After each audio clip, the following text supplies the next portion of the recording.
Apat na miyembro ng New People's Army sa Agusan del Sur sumuko sa gobyerno kasama ang kanilang mga armas.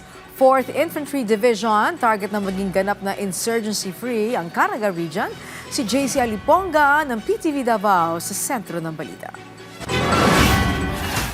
Voluntaryong sumuko ang apat na dating miyembro ng New People's Army o NPA sa 26th Infantry Battalion sa Talocogon, Agusan del Sur.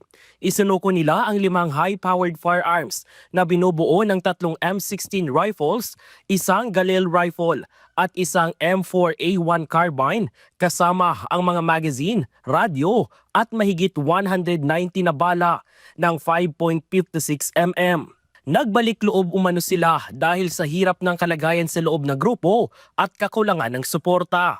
Ayon sa militar, malaking dagdag ito sa pagpapahina ng armadong kapasidad ng NPA sa Caraga Region. A big lift to our effort to clear the whole area of Region 13.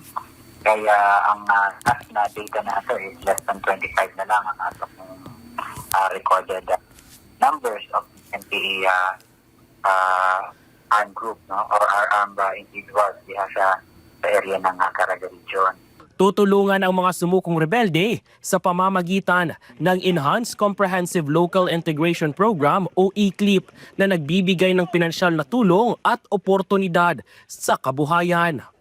Hopefully with these operations and supports, i-grab ng mga opportunity, no, sama sa mga gibuhating mga kauban nga karon they are enjoying the life that we dream for them, especially ang implementation natin ng ECLIP or Enhanced Comprehensive Local Integration Program, plus not to mention the amnesty program. Umaasa ang militar na maideklara ng insurgency-free ang Caraga Region sa pamamagitan ng patuloy na operasyon at pagsuko ng iba pang miyembro ng NPA.